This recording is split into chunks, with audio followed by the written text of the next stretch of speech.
mesdames et messieurs et bienvenue à vous dans votre émission Ma famille, ma vie. Je suis ravie aujourd'hui de vous retrouver pour un nouveau numéro et aujourd'hui nous nous intéressons à l'intoxication alimentaire. Et oui, alors que nous nous préparons à profiter des beaux jours à venir, il est important de prendre conscience des risques potentiels d'une intoxication alimentaire. Les raisons sont multiples, alors les pique-niques improvisés, les repas pris sur le pouce, le barbecue en extérieur, le manque de vigilance et bien d'autres raisons. Et certaines négligences peuvent avoir de très graves conséquences, même fatales.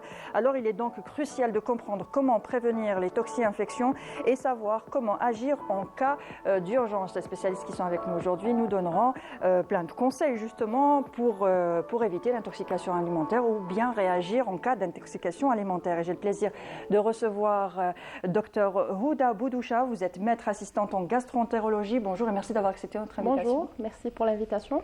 Merci. Avec nous aussi, Madame Sabrina Mesroudan, vous êtes vous êtes nutritionniste et diététicienne. Bonjour et merci d'avoir accepté. Bonjour, merci pour l'invitation. Merci à vous. Et bien sûr, pour sa rubrique pêle-mêle, Samir Hajabar. Bonjour, oui, bonjour à tous.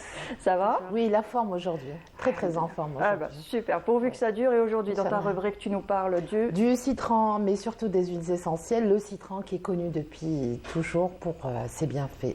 Voilà. D'abord son parfum, il est... Exactement, rafraîchissant. Et puis, voilà. Quand on a cette sensation de... On choisit toujours le parfum au citron, voilà. Même même pour les bonbons, même pour les glaces. Enfin, ça fait du bien, c'est rafraîchissant, même quand on a une sensation de pas très voilà, on prend un verre avec un verre d'eau avec du citron et du ça citron nous et fait un du bien. peu de on verra sucre, ça. Non, de sucre en vanille. Non, on n'aime sucre pas en vanille, pas de sucre. Alors, docteur, quels sont les principaux agents pathogènes responsables des intoxications alimentaires? On n'en connaît que certains. Alors, pour les intoxications alimentaires, il faut faire la différence entre intoxication alimentaire et gastro-entérite qui peuvent être en rapport avec un virus. Ça n'a rien à voir, c'est pas la même chose. Il faut faire la part des choses. L'intoxication alimentaire, c'est quand on consomme un repas qui est suspect et les bactéries essentiellement et celles qui sécrètent des toxines responsables d'une altération du fonctionnement du tube digestif avec une sécrétion, ça dépend, soit une sécrétion d'électrolytes et d'eau, soit cette toxine va complètement altérer et faire donc des abrasions muqueuses responsables des symptômes de l'intoxication alimentaire. Voilà. Les symptômes, je pense que tout le monde les connaît, c'est vomissement et... Voilà. Diarrhée, vomissement, nausées, dans les heures qui suivent la consommation d'un repas. Et généralement, ce n'est pas un seul cas, c'est au minimum deux cas d'intoxication alimentaire en famille. Quand on mange tous la même chose, on est forcément tous atteints du même mot. Exactement. D'accord. Alors, justement, nous ne sommes pas tous égaux face à l'intoxication alimentaire. Qui sont les personnes les plus vulnérables et pourquoi ? Ça dépend aussi de l'inoculum, de la quantité de bactéries ou de toxines présentes dans le repas. C'est-à-dire on peut partager le même repas et certains vont consommer une grande quantité de bactéries ou bien une grande quantité de toxines sur leur part et d'autres vont en avoir une petite quantité. Ça, c'est par rapport à la quantité de l'agent pathogène. Aussi, il y a le système immunitaire de la personne, c'est-à-dire quand on a des personnes avec des comorbidités, des patients âgés avec des déficits immunitaires, de jeunes enfants avec un problème immunitaire aussi, ou bien les personnes très âgées aussi, peuvent avoir des symptômes plus graves que le reste de la population. Les femmes enceintes aussi? Exactement. Elles sont beaucoup plus fragiles, Exactement. les enfants. D'accord, très bien. Alors, justement, je voulais revenir on croit souvent à tort qu'une intoxication alimentaire est synonyme d'indigestion ou de gastro-entérite. C'est pour ça que je vous ai posé la question, quels sont les agents qui causent justement une intoxication alimentaire? Donc, on connaît la salmonelle, on connaît l'hystéria et d'autres. Oui, exactement. Alors, les bactéries qui sont responsables de la toxi-infection alimentaire, on a les bactéries qu'on appelle des bactéries entéro-invasives, c'est-à-dire qui vont altérer la barrière muqueuse digestive. Et elles sont, j'ai dit, présentes dans le repas consommé, suspect, et les manifestations vont survenir les heures qui suivent cette consommation.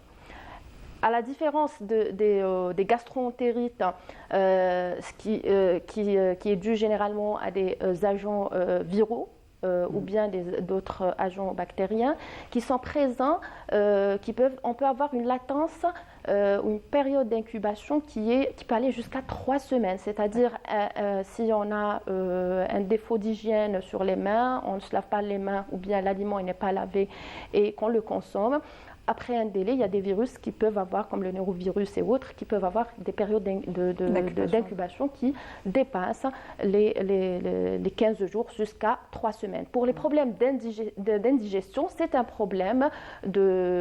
un défaut d'apport alimentaire avec un excès de gras, de sucre, des quantités importantes qui ne sont pas fractionnées, avec des boissons gazeuses ou autres. Donc c'est un défaut de l'hygiène alimentaire plutôt qu'un problème infectieux. D'accord, très bien. Pourquoi pendant l'été on a plus d'intoxication alimentaire? La tourista. La tourista aussi. Ouais. Les problèmes d'intoxication alimentaire, c'est la chaîne de froid essentiellement. Donc on a les viandes, les œufs, les conserves, les sucreries, la pâtisserie qui est mal conservée, la glace. Donc tout ce qui peut contenir des œufs, des sucres, de la crème chantilly qui est fraîche, qu'on ne respecte pas la chaîne de froid, ça favorise la pullulation microbienne. Le nombre de bactéries va augmenter, la libération de toxines va avoir lieu et ça explique que ces intoxications sont plus fréquentes dans la saison tempérée. Voilà. Exactement. Alors, ce que je vous propose tout de suite, c'est de suivre justement un reportage sur l'intoxication alimentaire et puis on revient tout de suite après pour continuer, n'est-ce pas? Ok, ça marche.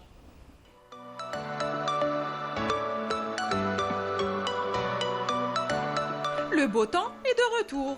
Les températures augmentent. Manger dehors devient fréquent, mais aussi acheter des produits exposés au soleil. Les premiers responsables de l'intoxication ou l'infection alimentaire, qui peut survenir après avoir mangé des aliments ou bu de l'eau contaminée par des bactéries, des virus, des parasites ou des substances chimiques. La plupart des intoxications alimentaires sont bénignes et ne durent que quelques jours. Il y a aussi des formes plus graves et qui peuvent causer des décès. كليت نورمال ومن بعد دخلت للدار سيتي هذيك الماكله ولا هذاك ساندويتش كان فيه بزاف الزيت وش بونس كو الزيت كان قديم على بالنا بلي برا في لي فاست فود ما يبدلوش بزاف الزيت ماشي كيما في الدار الوغ نكونسي الناس ما يفيتيو ماكله تاع برا بزاف سورتو في الصيف باغ اكزومبل لا كريم حكبتني من دياري وثاني لي فريت هذوك المايونيز هذيك كانت اكسبوزي للسولي دونك كانت عندي انتوكسيكاسيون على جالها رحت لوبيتال. L'intoxication alimentaire est relativement courante. Elle se manifeste par des douleurs abdominales, des nausées, diarrhées, vomissements et parfois des maux de tête assortis de fatigue. Une souffrance due au manque d'hygiène, la rupture de la chaîne de froid ou bien tout simplement un cuisinier qui n'a pas bien lavé ses aliments. حاشاك كنت نتقيا نرد ومين موراها كنت العفايس اللي نزيد ناكلهم نزيد نردهم حتى رحت للطبيب وقال لي بلي توكسيكاسيون. بديت تنفخ كرشي بدات تنفخ ومن بعد ديريكتومون توجهت للسبيطار عطاوني دواء عطاوني هذاك تاع الاسهال عطاوني المهم تاع البكتيريا عطاوني دواء بزاف ومن بعد 3 جور باش ارتحت. صرات لي غير صباح رحت بدلت هذاك الباندومين لقيته مصوف باعوه للناس مصوف هكاك عاود رجعته له قلت له فوالا شوف وانا عندي دي زونفون هكا في الدار ياكلوا هاد العفايس ايماجين لو كان راحت ليه فتحاته وكلات بلا ما شافت لو كان عايزات صارت لها توكسيكاسيون مزيان شفت عاود فيريفيت انا بصح اون جينيرال il faut faire attention surtout مع الصيف. Il faut faire attention على بالك la propreté c'est très important surtout في الصيف وجاسبر هذا لو ميساج يلحق لكامل الناس وسورتو على بالكم النظافه من الايمان. Il faut toujours laver les mains بالصابون. Pour éviter tout cela, faut respecter les règles élémentaires d'hygiène, bien laver les fruits et légumes et surtout vérifier la date de péremption des produits. En cas d'intoxication, pensez à consulter un médecin pour une bonne prise en charge. De retour sur le plateau de Ma famille, ma vie. Oui, ça discute pas mal pendant les reportages parce qu'on a beaucoup de questions, on se pose beaucoup de questions par rapport à l'intoxication alimentaire et ça nous préoccupe tous parce que beaucoup d'intoxications ont lieu à la maison et nous sommes complices à notre insu malheureusement. C'est notre comportement qui n'est pas très sain, on va dire. Oui, dans la période estivale, on a donc les mamans qui ont tendance à cuisiner, laisser le repas en dehors de réfrigérateur. On vous dit l'erreur donc qui est commune à ces mamans. Elles vous disent le repas il est toujours chaud, on ne va pas le mettre immédiatement dans le réfrigérateur. On le laisse sur le rebord de la fenêtre. Voilà, on le laisse refroidir. On nous a toujours déconseillé de mettre un aliment chaud au réfrigérateur. Voilà. Ça a toujours été le cas. Est-ce que c'est oui ou non? Mais quand on laisse trop traîner et qu'il y a des aliments qui sont frais, de la viande qui n'est pas bien cuite, on risque d'avoir cette pullulation microbienne. On a, c'est-à-dire les facteurs humidité, chaleur pour cette pullulation sur ces aliments-là. D'accord. Donc un aliment qu'on va laisser refroidir trop longtemps alors que la cuisson n'est pas à point, on va dire. Exactement. Quoi d'autre quels sont les autres comportements qu'on peut avoir à la maison qui font que nous sommes complices? Final. Oui. Par exemple, quand vous mettez un aliment au réfrigérateur et on a beaucoup d'enfants qui ouvrent ce qu'il y a dedans, ne referment pas bien, donc il y a de l'humidité, de l'air, voilà, exactement, qui vont se poser sur cet aliment. Et il y a toujours une certaine durée à respecter, c'est-à-dire on ne va pas ouvrir une boîte de confiture ou bien de tomates concentrées ou bien de crème fraîche et la laisser traîner dans le réfrigérateur. Il faut aussi respecter les lieux, c'est-à-dire la viande, il faut la mettre à une température donnée, les légumes dans le bac. Donc, il faut respecter tout ça. Il y a une méthode de ranger ces aliments dans le réfrigérateur. Exactement. Donc, il ne faut pas forcément... Justement, par rapport aux œufs qu'on met sur la porte du frigo, on se dit que c'est la place des œufs parce qu'il y a le compartiment des œufs sur la... Alors que c'est la partie la moins réfrigérée. C'est la partie qui est le plus... qu'on ouvre le plus, ou là où la température varie, la plus exposée aussi. On va dire le classement vient du plus froid au plus, on va dire, moins... La température est moins basse, on va dire, au frigo. Mais tout dépend. Il y a d'autres frigos qui ont la même température. Exactement. D'accord. Voilà. Donc, pour les œufs, on les met au frigo, parce qu'il y a aussi des conseils qui disent mettez pas les œufs au frigo si vous ne les avez pas achetés, s'ils n'étaient pas réfrigérés au moment de les acheter. Et on nous dit aussi il faut les mettre au frigo parce qu'on ne sait jamais. Donc, du coup, on est un petit peu perdu entre les deux. Généralement, on dit qu'il ne faut pas les laver immédiatement. Oui. Donc, parce qu'il y a des pores. Voilà, exactement. Parce que quand on va les laver, il y a surtout le portage du salmonelle qui est sur la coque des œufs. Voilà. Donc, il faut éviter de les laver et les laisser avant de les consommer. Généralement, on met le film alimentaire pour ne pas, c'est-à-dire contaminer les restes des aliments, les mettre à part. Quand on va consommer, on décide de consommer les œufs, on va les laver et les utiliser immédiatement. Aussi pour le lavage, il faut éviter de mettre, il y en a ceux qui utilisent que de l'eau, mais généralement c'est soit de l'eau avec un peu de javel, ou bien du chlore alimentaire. Voilà, exactement. Voilà. Mais mélanger des détergents, c'est inefficace et un petit peu toxique pour nous. Le chlore alimentaire, c'est javel. Non, c'est pas la même. D'accord. Oui. Mais ça a pratiquement la même odeur. Exactement. Voilà. On l'achète en supérette. Oui, en supérette, ça se vend. Et puis le bicarbonate. Oui. On voit beaucoup avec du bicarbonate, du vinaigre, mélange des deux, je pense que c'est pas... Non, c'est pas déconseillé. Oui, c'est déconseillé. Et puis même les œufs, quand on les sort du réfrigérateur, il y a une formation de petites gouttelettes qui fait que la coquille aussi est fragilisée. Elle devient un petit peu perméable. Donc il vaut mieux les mettre au frigo du coup. Voilà. Exactement, oui, il faut les mettre au frigo. Voilà. Oui. Moi, juste une petite question. Vous voyez, quand on prend le pot d'harissa ou la tomate, il y a la petite formation indique bactérienne, c'est des bactéries. Oui. C'est de la moisissure. La moisissure, voilà. Oui. Que nous, en général, on fait on peut enlever, on jette et non, il faut jeter. Il faut jeter. C'est vrai, parce que la moisissure fait des ramifications à l'intérieur. Ça peut être très toxique. C'est pas visible à l'œil nu, mais au microscope, c'est-à-dire des microscopes. Si on a déjà des dépôts, c'est-à-dire que il y a une bonne quantité, ça a proliféré. On aurait dû mourir depuis longtemps, mais là. Et même On trouve un petit trou, mais Oui, dans là, une pomme, on trouve une pomme qui est un petit peu abîmée, on la coupe en deux la et partie, puis on mange exactement, la On partie, peut oui. Mais ça peut provoquer que l'autre moitié aussi soit il y a des déjà bactéries contaminée, aussi. mais qu'on ne le voit pas forcément. Les oranges et tout ça, vaut C'est mieux pareil, éviter. D'accord. exactement. Oui. Et puis, ce que j'ai déjà remarqué, enfin, ce que j'ai déjà entendu et vu en préparant cette émission, c'est que la moisissure, justement, au moment de la gratter, c'est tellement volatile que ça va se déposer l'inhaler, forcément ouais. sur l'aliment, où on va l'inhaler. Donc, du coup, on contamine encore plus quand on gratte que quand... voilà, il vaut mieux pas... On doit être solide, hein. La moisissure, oui. Non, on doit être solide. Nous, on doit être les solide, oui. Algériens, hein. Peut-être. Ouais. Ou peut-être Si, qu'on si. a des réactions qu'on ne voit pas forcément tout de suite. On a une petite douleur au ventre, peut-être, ou une Exactement. petite fièvre qui fait que les symptômes sont peut-être légers par rapport à notre immunité. Oui, Ça dépend et- de la personne. Voilà. Oui, exactement. Ça dépend de la personne. Ça dépend aussi de la quantité inoculée. C'est-à-dire si on va manger là où il y a de la moisissure visible, Oui. ça doit être très, Donc, la très quantité riche. Et aussi donc, joue voilà, un rôle. bien sûr. Bon, ouais. d'accord. Et puis le fait d'utiliser des planches à découper aussi, on nous conseille souvent Combine voilà. entre viande et légumes, Ah c'est oui. déconseillé. Il faut Exactement, toujours voilà. laisser la planche des viandes à part, bien la nettoyer. Quand elle commence à s'user et avoir des pores comme ça où peuvent s'insinuer des microbes, il faut la changer carrément. Exactement. Et celle des légumes, surtout qu'on ne va pas cuire, parce que la cuisson va faire disparaître la plupart des bactéries, surtout à la vapeur.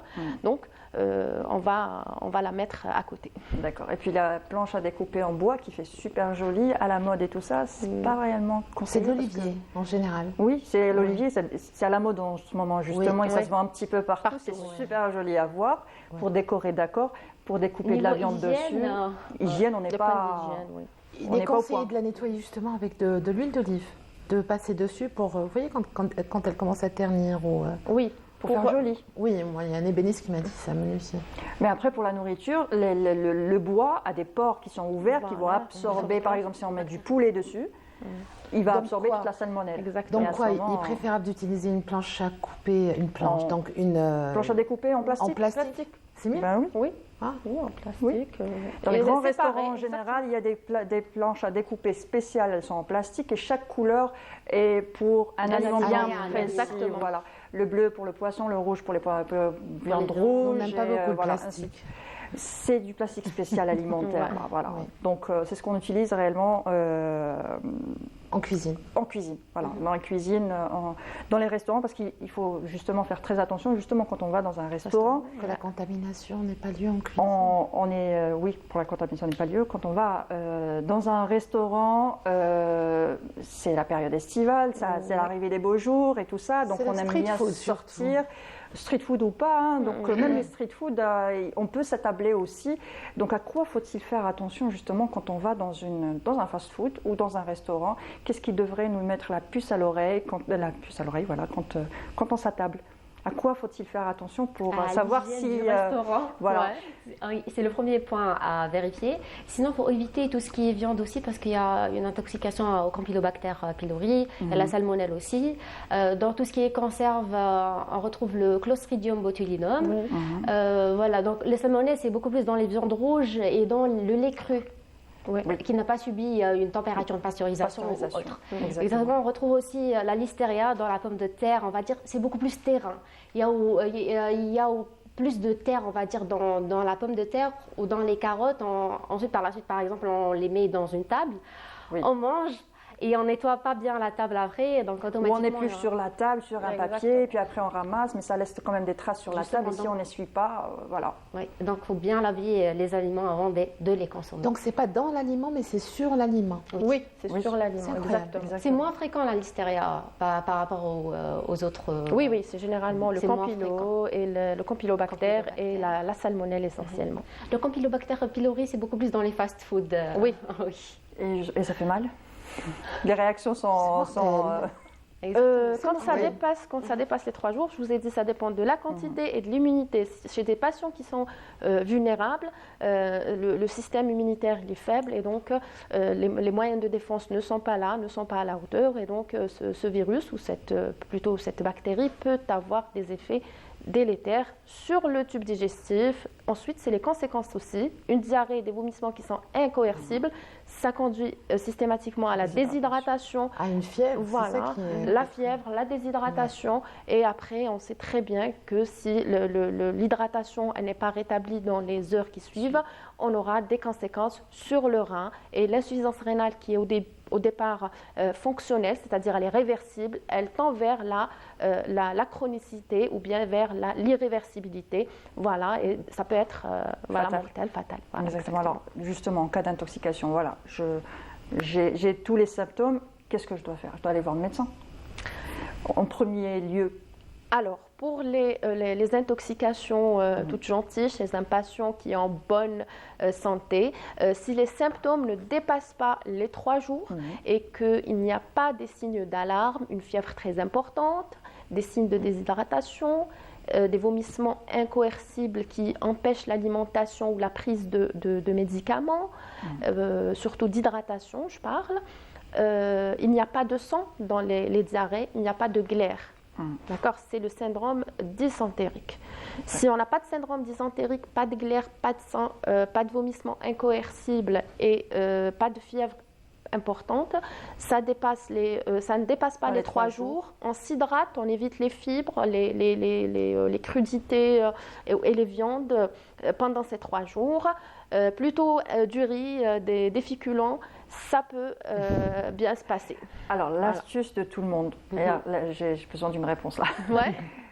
On conseille à tout le monde de prendre un verre d'une certaine marque de limonade, une boisson gazeuse bien connue avec une étiquette bien rouge. Est-ce que ça fonctionne réellement ou est-ce que c'est une légende? C'est pas vrai? Qu'est-ce que vous dites?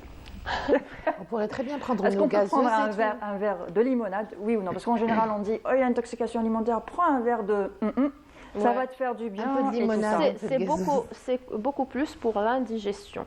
En réalité, si vous avez des bactéries et des toxines et que vous allez rajouter du sucre, parce qu'on sait très bien que dans un verre de limonade, on a beaucoup de sucre, d'accord, 4 morceaux de sucre. Donc, si on va rajouter des sucres sur lesquels les bactéries vont fermenter, donc ça fait pas... Voilà. Ça aura un effet inflammatoire plus que bénéfique. Chez des patients aussi qui sont un petit peu vulnérables, les diabétiques, ça peut encore... On sait très bien que l'infection déséquilibre le diabète. Donc, si on a une infection et déjà le diabète il est déséquilibré, on va encore rajouter du sucre. C'est pas très... D'accord. Voilà, conseillé. Alors, moins de 3 jours et... sans éléments anormaux. Ça va, on s'hydrate, on mange du riz, chocolat noir. Chocolat noir, oui. 75% cacao surtout, à préciser. D'accord, 75% de cacao. Oui, au plus. Voilà. Les bananes? D'accord, oui, sur les bananes? Oui, pour source de potassium surtout, parce que quand on vomit, quand on a beaucoup de diarrhée, c'est les électrolytes, le potassium, le sodium qu'on perd. On peut conseiller même de mettre un peu de sel dans l'eau, d'accord, pour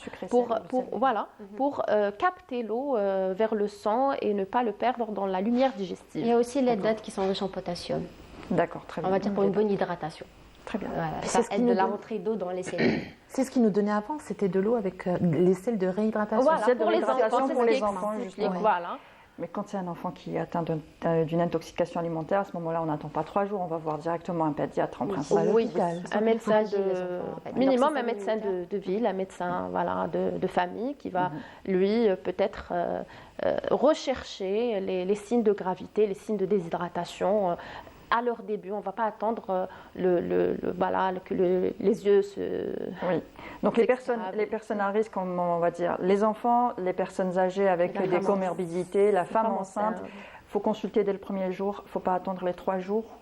Vous êtes d'accord? Oui. De préférence. De préférence. Ouais. Alors un dernier conseil justement pour la prévention, pour prévenir cette intoxication alimentaire avec les chaleurs qui arrivent. Qu'est-ce qu'il faut faire? Bien se laver les mains avant chaque repas. Oui. Aussi bien laver les aliments et les essuyer avec un torchon dans tout ce qui est fruits et légumes. Le torchon. Le torchon de la cuisine, justement, vous me rappelez une chose. Le torchon de la cuisine, on en change tous les combien? Tous les jours. Oui, tous les jours. De préférence, Oui. on lave, oui, on met on laisse Parce qu'on a sécher. tendance à dire oui, le torchon, et puis après on le laisse sécher et on le réutilise, Non, non, non. alors que non. Exactement. Il se change tous les jours. Tous les jours. Ouais. D'accord. Et pour les gens qui ont des moyens, il n'y a pas mieux que Papier essuie-tout. Voilà, exactement. Le sopalin. Voilà. Voilà. On les fait bouillir, les torchons de la cuisine. Oui. Voilà, c'est pas la Ah ouais, machine. carrément. Il est préférable de les faire bouillir. En tout cas, nous, c'est ce qu'on fait. Et surtout bien cuire les viandes. Exactement. Donc la cuisson, elle est au moins suffisante, pas pour les griller ou bien À point. exactement. Éviter le saignant, surtout pour les enfants et pour les femmes enceintes. Surtout parce que ça va provoquer, si on cuit trop, ça va provoquer une réaction de Maillère. Donc, pas de voilà, steak c'est un peu tartare et pas de sushi. Pas de Pour les steak steaks- tartare et pas de sushi. Pour les steaks Les sushis, tartare, il c'est faut bon. congeler d'abord Exactement, les viandes, oui. voilà, pour éliminer comment ça s'appelle déjà? Botulisme. Non, pas du tout. J'ai oublié le nom. Pour le steak tartare. Pour le steak tartare, il Est-ce faut qu'on peut congeler la rajouter à viande. neuf sa viande hachée? Oui. L'œuf cru. Ah bon, pour l'œuf cru, alors l'œuf cru, vaut mieux éviter en plein été. Oui. Oui. L'œuf cru, on va dire, c'est le jaune, il peut être cru. Oui. Oui. Mais le blanc, il faut qu'il soit cuit. D'accord. Parce qu'on va dire, le blanc, là, il va protéger, il vient juste après la coque, donc de D'accord. préférence, il soit cuit. Mais il y a des gens qui font de la musculation en général, qui Oui. avalent le blanc et le jaune, Oui, voilà. et oui. Ouais, c'est très mauvais, en fait. Ils en Il faut prennent je sais pas cuire le combien blanc. à la fois. La protéine, elle n'est pas dégradée par la température. Hein. On D'accord. peut, c'est-à-dire un œuf bouilli, c'est-à-dire on le met, c'est-à-dire on ne peut pas tarder, donc on met pendant 9 minutes, on va cuire l'œuf et on peut consommer Voilà. à l'aise, c'est-à-dire avec la valeur nutritionnelle qui est conservée. Donc les milkshakes et les boissons qu'ils font, qu'on voit souvent sur les réseaux, il y a des œufs à l'intérieur et des fruits, et puis qui mixent tout, et puis c'est super bon et tout ça. C'est pareil si on prend un œuf dur, et avec le milkshake à côté, mais l'œuf dur ou l'œuf au plat. Oui, Exactement. oui, c'est exactement. Ça change rien. Non, Vaut ça mieux change l'œuf dur, rien. d'ailleurs. D'accord. Et Et, quand voilà. l'apport en protéines pour le jaune et le jaune d'œuf et le blanc, c'est presque le même. D'accord. Oui, c'est le même apport de protéines, en fait. En termes de Il n'y a valeur. pas plus dans le blanc que dans le jaune. J'ai toujours c'est cru que pareil. c'était plus dans le blanc que dans Non, le c'est jaune. presque pareil. D'accord. En fait, il y a une petite différence. Le jaune, il est un petit peu plus riche en protéines voilà. que le blanc. C'est lui qui est le plus consommé d'ailleurs. Ouais. Pour les enfants, dès qu'on introduit au commence à moment introduire les de la diversification, on conseille toujours de mettre commencer par le jaune. Le jaune. D'accord. Voilà. Oui. Moi, je voudrais savoir, alors dans tout ce que vous avez dit, vous n'avez pas mis en avant, en premier, la fièvre. C'est pas un facteur déterminant. Non, la fièvre, elle peut manquer dans certaines Pas toujours. Infection. Voilà, on peut D'accord. avoir, c'est-à-dire certaines parasites, par exemple, comme l'amibiase, qui est fréquente sous nos climats, quand il y a une consommation d'eau qui n'est pas sûre et tout. On peut avoir un syndrome dysentérique typique, c'est-à-dire avec des diarrhées glaireuses et sanglantes, mais sans fièvre. Sans fièvre. Voilà. D'accord.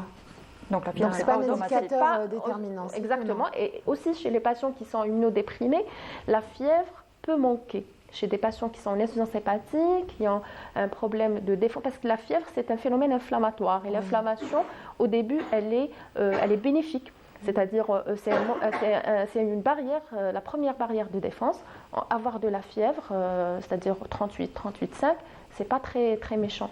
Mais chez ces patients, le déficit immunitaire, il est là. Les moyens de défense, elles sont défectueux. Et donc, la fièvre peut manquer chez ces patients. Voilà. Ah bah, très bien. Donc on a fait le tour des conseils. Donc faire attention, ne pas découper les aliments crus avec les cuits C'est la sur la prévention. même. Voilà la prévention. Bien laver les aliments, Bien bien, laver les aliments. cuire les viandes. Bien mettre le papier film quand on Oui. met les aliments à l'intérieur du réfrigérateur. Exactement. On Des voit boîtes hermétiques. hermétiques. Voilà. Ça peut avoir. D'accord. On voit ce qui est à la mode aujourd'hui, c'est avoir des box de... en tissu Matchbox. à la place du papier des film pour faire charlottes. des économies, voilà, des sortes de charlottes pour mettre sur le récipient, quoi, sur le plat et tout ça, pour le mettre au réfrigérateur au lieu d'utiliser du papier film. Est-ce que ça marche? Les mêmes qu'on met sur C'est la un tête souci. d'ailleurs, hein, quand on fait une teinture. Oui. Les mêmes charlottes. Oui, c'est le Ouais. même principe. Est-ce qu'on met ça ou vaut mieux pas, vaut mieux mettre du papier film? Il faut que ce soit hermétique. Quand c'est une charlotte avec, elle est C'est un hermétique, tissu, donc c'est, voilà, donc c'est Exactement, il y a aéré, des c'est pores, pas. Ça provoque la prolifération des bactéries. Et si c'est pas bien lavé. Les gens utilisent pour les petites bêtes, on va dire, pour les mouches et tout ce qui peut se déposer sur le plat, mais pas pour la protection pas pour les bactéries, sachant que les petites bêtes peuvent donner. Et puis laisser un plat à l'extérieur quand une mouche se pose. Elle y pose beaucoup de choses, donc ça sert à rien de faire oust à la mouche. Le plat est contaminé, c'est bon. Oui. Et éviter aussi les contaminations croisées qu'on peut avoir dans un réfrigérateur quand on mélange le cuit avec le cru. Avec le cru, exactement. Très bien. Donc il faut bien ranger le frigo. Une salade verte peut tuer.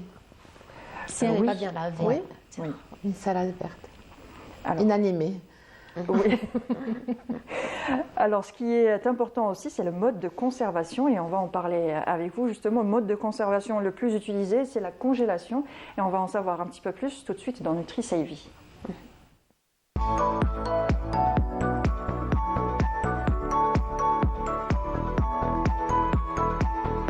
Alors, nous parlons d'un mode de conservation à la fois pratique et efficace, la congélation, mais celle-là nécessite de respecter certaines règles. Il y a des règles à respecter quand on a l'intention de congeler un aliment, un fruit, un légume ou un plat ou autre chose. Alors, quelle est déjà la première chose, quelle est la température idéale pour congeler Donc, la température de congélation est à moins 18 degrés. D'accord. Donc, on va dire l'aliment va être congelé environ 3 heures, notre aliment sera congelé. Par exemple, si on met des petits pois, dans 3 heures, c'est bon, ils sont congelés. On va faire attention à la durée de conservation. Oui. La durée, c'est 1 an maximum. Alors, est-ce que c'est la même durée pour tout ? Par exemple, je mets une baguette de pain au congélateur, dans 1 an, je peux la manger ? Non, en fait, pour la baguette de pain, c'est à peu près 14 jours, 15 jours maximum. Mais pour les autres aliments, ils peuvent aller jusqu'à 1 an parce qu'il n'y a pas de bactéries, on va dire.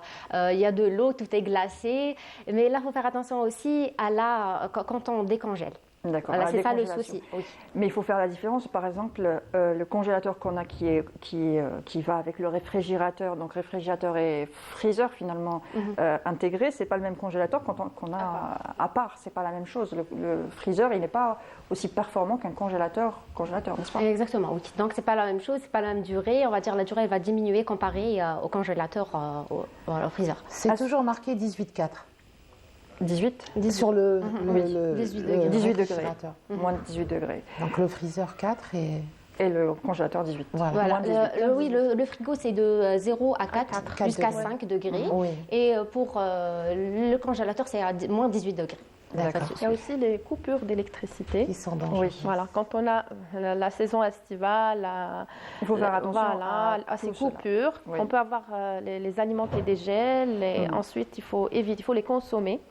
D'accord, il ne faut pas les remettre au congélateur. Bien sûr. Alors, est-ce que tout peut se congeler ? Il y a quelques aliments qui ne peuvent pas se congeler, par exemple la laitue. Oui. Oui, c'est un petit peu compliqué. Oui. On n'a jamais vu une laitue congelée. Oui. Il y a la tomate aussi parce qu'elle va perdre sa texture. On va dire tout ce qui est à feuilles vertes.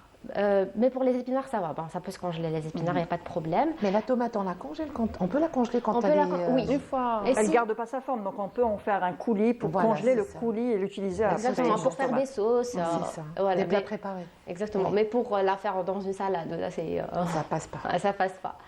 Voilà, donc généralement, presque tous les aliments peuvent se congeler. Alors la durée de congélation, on a dit que ça pouvait aller jusqu'à 1 an, mais à ce moment-là, ce n'est pas tous les aliments qui sont concernés. Par exemple, le pain, les fruits et légumes aussi sont concernés ou pas ? Qu'est-ce qui peut aller jusqu'à 1 an finalement ? On va dire pour tout ce qui est viande, il y a certains légumes aussi qui peuvent aller jusqu'à 1 an. Mais sinon, les fruits, il n'y a pas mieux de les consommer, on va dire les fruits de saison, c'est frais. Exactement, parce que par exemple, la vitamine C, c'est une vitamine qui est très fragile. C'est-à-dire, il faut, par exemple, quand on prépare notre jus à la maison, il faut presser le jus et le consommer tout de suite. Voilà, parce que c'est une vitamine qui est fragile et la valeur nutritionnelle, elle va disparaître. Donc ce qu'on prend dans les boîtes de jus, c'est de la vitamine C. C'est de la vitamine C qui est artificielle. Donc il y a des conservateurs et il y a des. Donc, elle est bonne pour la santé ou pas ? La vitamine C. Oui, celle qui est en boîte de jus. Non, on évite parce que c'est pas naturel, ça vient pas directement du fruit, à consommer avec modération, parce qu'il y a des conservateurs. En plus, il y a du sucre. Voilà.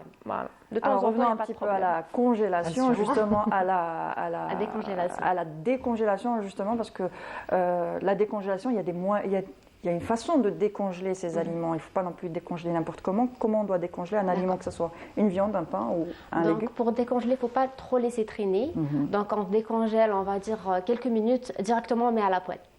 C'est pareil pour la Comment on surgélation. décongèle justement? Quelques minutes, est-ce qu'on décongèle dans un four, un micro-ondes? On met au réfrigérateur, ça décongèle toute la nuit en même temps à une température mauvais, de 4... en fait. À la fenêtre. Comment on fait? Oui, parce qu'en fait, l'aliment, il y a l'aliment, par exemple, des petits pois, on prend l'exemple les petits pois. Là, il y a des parois, et quand c'est congelé, on va dire, l'eau, il va être, on va dire, glacée. Là, on va dire, il y a la paroi des petits pois, ils vont être cassés, et là, il y aura les nutriments qui vont ressortir. D'accord. Donc, on va perdre tous les On nutriments. va plus détériorer l'aliment qu'autre chose. Alors, comment on le décongèle? Donc, on décongèle dans un frigo, maximum, on va dire, 15 minutes. Ensuite, on met directement à la poêle. Ça ne se décongèle pas en 15 minutes dans un réfrigérateur? Non, ça décongèle, justement. On ne laisse pas se décongeler jusqu'à, on va dire... Par exemple, une viande. Si je prends de la viande hachée que j'ai achetée, que j'ai congelée, est-ce qu'on peut congeler de la viande hachée? Oui, on peut congeler. D'accord. Alors, la viande hachée que j'ai achetée, et que j'ai congelée, elle est en forme de cube, comme ça. Bon, je n'ai pas fait l'astuce que je vois sur Internet où ils aplatirent et tout ça. Bon, je la laisse en forme de cube, je la mets au réfrigérateur. Ça ne se décongèle pas, ça reste en forme de cube. Alors, est-ce que je la fais cuire directement ou je la laisse décongeler? On la fait cuire directement de préférence. Sinon, ça va causer le développement microbien dans cette viande. Alors, pour les viandes, on les fait cuire directement sans décongélation? Oui, de préférence. D'accord. Micro-ondes, non. Micro-ondes, la cuisson micro-ondes. C'est pas une cuisson, c'est une décongélation. Une décongélation, il faut le régler, exactement. Il y a un mode décongélation. Mode de décongélation. Mais sinon, de préférence, on cuit directement l'aliment. On ne laisse pas trop traîner parce qu'il va perdre tous les nutriments, en fait. C'est ça. On aurait dû mourir depuis longtemps. C'est pas arrivé. D'où la... Alors, pour décongeler, on met au réfrigérateur un petit moment avant de faire cuire, tout simplement, de préférence faire cuire directement si c'est possible, de ne pas décongeler. Et la recongélation qui est super déconseillée, on le sait très bien, mais pourquoi? C'est déconseillé de recongeler un aliment qui a été décongelé. D'accord, donc décongeler un aliment qui était congelé. Surtout recongeler un aliment qui a été décongelé. D'accord. Voilà. Donc on va dire que l'aliment il va perdre tous les nutriments déjà, il n'y aura que la matrice. Donc si on déjà et en fait la sortie d'eau aussi ça va être un nid des microbes et il y a les développements microbiens et là notre aliment il sera altéré. Et si on le recongèle ensuite, il n'y aura plus de bénéfices en fait pour cet aliment-là. La viande est dangereuse quand on la recongèle, non? Pour tous les aliments, il ne faut pas recongeler un aliment qui a été déjà congelé. Parce que l'eau, quand elle ressort de l'aliment, il y a aussi les électrolytes et les micro-aliments, les nutriments qui vont sortir avec. Donc on va recongeler quelque chose qui n'a rien de... Il sera un milieu favorable de développement microbien. Exactement. Donc même si on fait cuire cet aliment, par exemple, on va revenir à ma viande hachée, que j'ai sortie pour la faire cuire, je l'ai faite cuire et finalement j'en ai trop fait. Alors le surplus, j'en fais quoi? Est-ce que je peux le recongeler parce qu'il est cuit? Ou est-ce que je ne peux ou je dois pas le recongeler? Le mettre dans un frigo, c'est mieux, et de le reconsommer le jour d'après. Et justement, il y a une question par rapport au batch cooking que j'aurais dû poser un peu plus tôt parce qu'on voit ce qui est à la mode en ce moment, c'est le batch cooking, le fait de préparer son menu de la semaine pendant le week-end pour que la semaine on ne fait que réchauffer. On conserve combien de temps un aliment qui a été cuit On va dire c'est un J+3, ça veut dire 4 jours. Donc le jour j'ai cuit le samedi, le dimanche je peux, le lundi je peux, le mardi c'est possible de manger. C'est possible. Le mercredi? Le mercredi aussi, c'est possible de manger. D'accord. Donc 4 jours. 4 jours, on peut cuire, on peut remanger ce qu'on a cuit. Est-ce qu'on peut congeler ce qu'on a cuit? Voilà.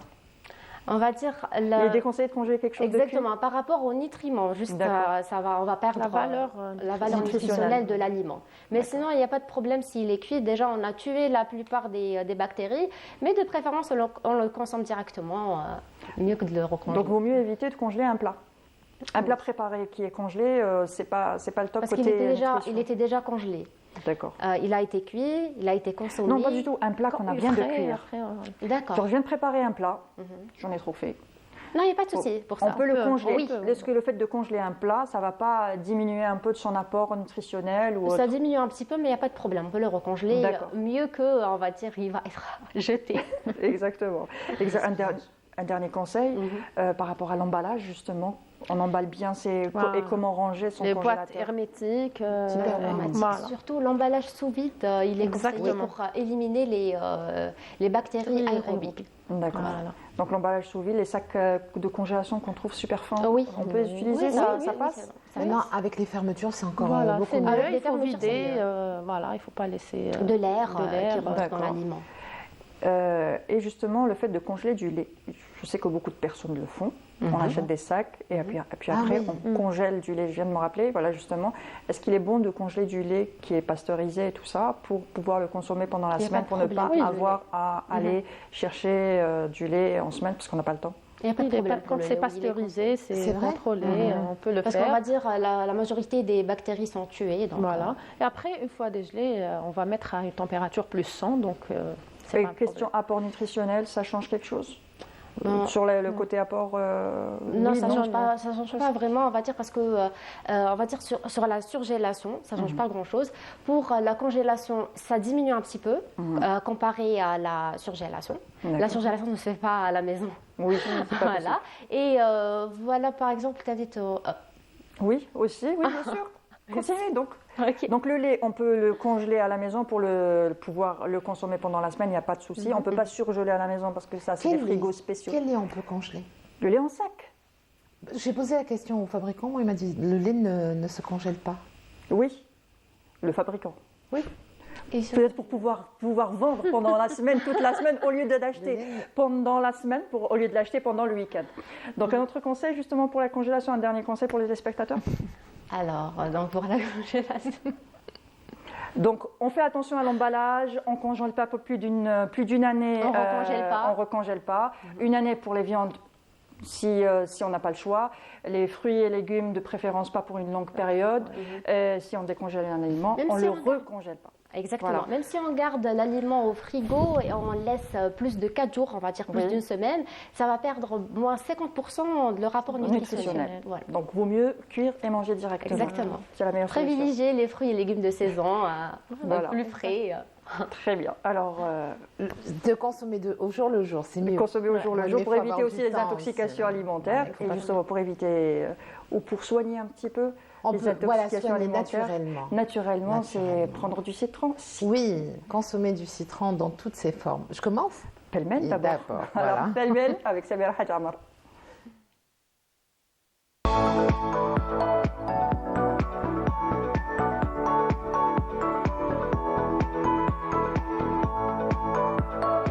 Alors, le Alors, citron. Le citron, c'est bon, le citron vert, le citron jaune, je crois qu'il en existe maintenant de toutes les couleurs, mais ça reste un aliment que tout le monde aime pratiquement, malgré son goût acide, et on le recherche, hein, ce goût acidulé, on le recherche pour la sensation de fraîcheur, mais il est aussi conseillé et préconisé dans beaucoup de choses. D'ailleurs, quand on prend une tisane, on met toujours une rondelle de citron, on prend un thé, on met une rondelle de citron, on cuisine, on met toujours un jus de citron, que ce soit Flarda, sur les poissons. par exemple. Oui, flarda. Ouais. Donc, il est pratiquement présent partout. Dans les cosmétiques, le citron est utilisé.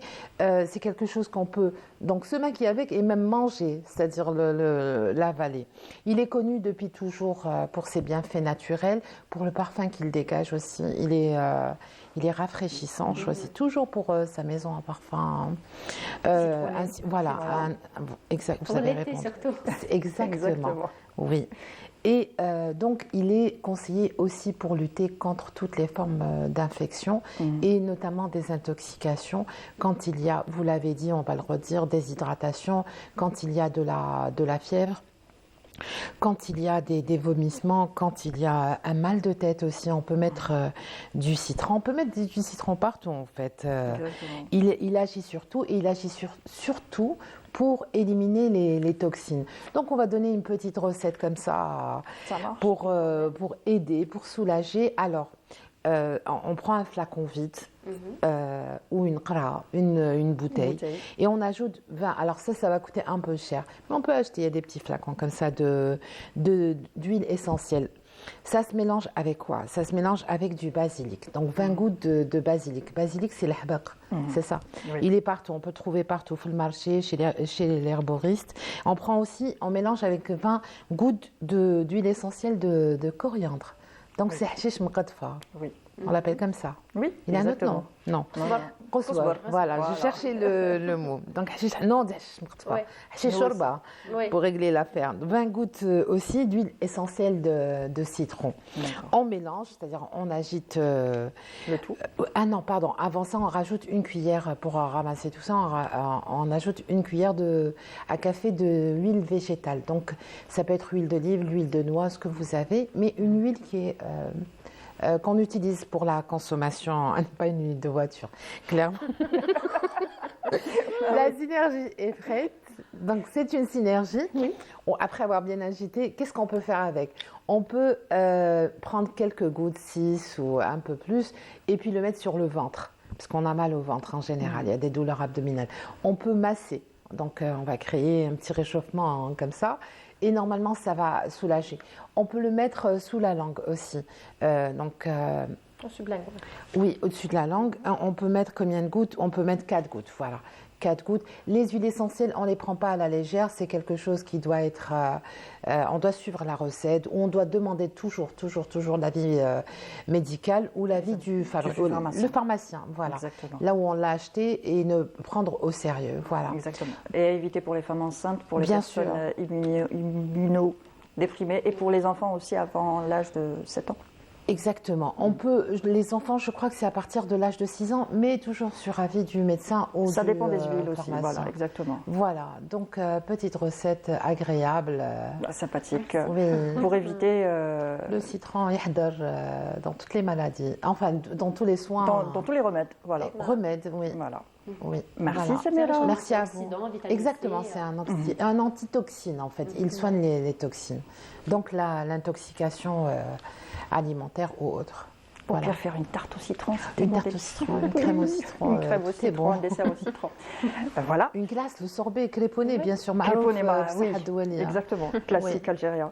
Merci Samira. Merci à vous. Merci pour toutes les informations. Merci Dr Houda Boudoucha. Boudoucha, vous êtes maître assistante en gastro-entérologie. Merci pour votre participation. Merci à vous. Merci Madame Sabrine Mesouden. Vous êtes nutritionniste diététicienne. Merci aussi pour votre participation. Il faut le dire aussi qu'elle a une allure de Cléopâtre. Exactement. C'est une reine, avec le port de la tête et la forme. Exactement. Et merci Samira. Merci à vous. Merci. Et tout de suite, nous passons à la deuxième partie de l'émission avec Wahida Selmcherif. ومالي ونحلف لك بمين نفديك بدمي الغلي يا أرض فلسطين قسما بالله العلي وربي العالمين يعي على مكيلاني وجبالك حرين قسما بالله العلي وربي العالمين يعي على مكيلاني وجبالك حرين يعي على مكيلاني يا أرض صلاح الدين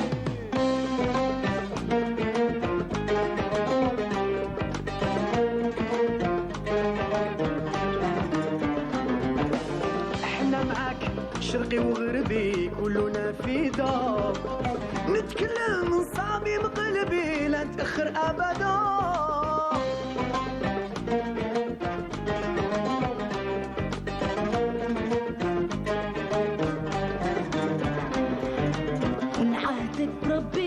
حربي ودم الشهداء للفتح وطني وشعبي هم المسببين ايه تحيا فلسطين نهدي لك روحي ومالي ونحلف لك بمين نفديك بدمي الغالي يا أرض فلسطين قسما بالله العالي وربي العالمين يا يعلمك هلالي وجبالك حرين قسما بالله العالي وربي العالمين يا يعلمك هلالي وجبالك حرين يا يعلمك هلالي يا أرض صلاح الدين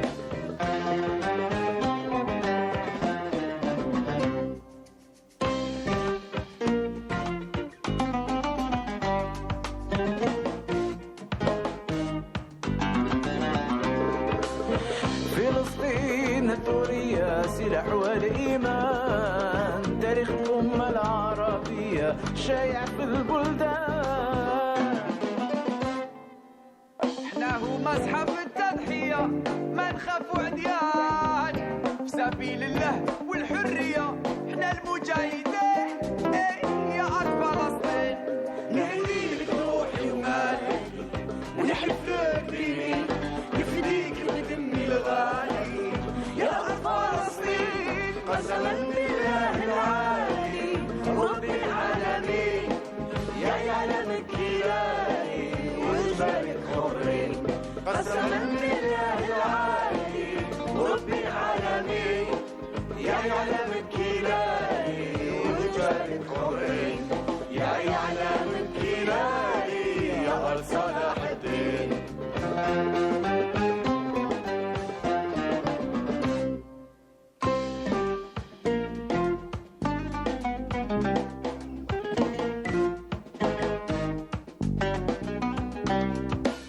بسم الله الله أكبر على دم الأديان. لابد من حقيقة نصر نور عليه يبان. قد ما يكون الظلم يتكسر بجاك يا رحمن يبقى ساقطنا. De retour sur le plateau de Ma famille, ma vie, elle nous a rejoint, c'est Wahida Salmchif. Bonjour Wahida. Bonjour Mounia. Ça va? Alhamdulillah, tranquille et toi? Très bien, merci. Avec toi, nous allons parler Palestine. comme à toujours. chaque fois dans Wichel, Palestine, c'est tout de suite.